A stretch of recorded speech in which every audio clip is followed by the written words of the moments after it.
আচ্ছা ম্যাডাম, বাস্তু মতে কোন দিকে মাথা করে শোয়া উচিত আর কোন দিকে মাথা করে শুলে কি হয়? হ্যাঁ, বাস্তু অনুযায়ী যদি আপনি মাথা করে শোন তাহলে ভালো ঘুম আসবে, এবং আপনি যদি কোনো রকম কুস্বপ্ন দেখেন সেটাও দূর হবে।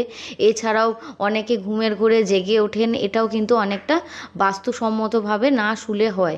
তো মেনলি মানুষ সাউথ মানে দক্ষিণ দিকে মাথা করে শুতে পারেন, খুব ভালো ডিপলি স্লিপের জন্য। এছাড়াও গুড হেলথ, এনার্জি খুব ভালো থাকবে সাউথ সাইডে মাথা করে শুলে, দক্ষিণ দিকে যেটাকে বলে। এছাড়াও যদি নর্থ সাইডে শোন তাহলে কিন্তু আপনার সবসময়তে হেডেক থাকবে কনস্ট্যান্ট, মানে মাথা ব্যথা, স্ট্রেস হবে প্রচণ্ড। এছাড়াও ঘুম কিন্তু ভালো করে হবে না। যদি আপনি পূর্ব দিকে মাথা করে শোন তাহলে কিন্তু আপনার মেমোরি অনেক শার্প থাকবে, আর আপনার জীবনে পজিটিভিটি কিন্তু বয়ে আনবে।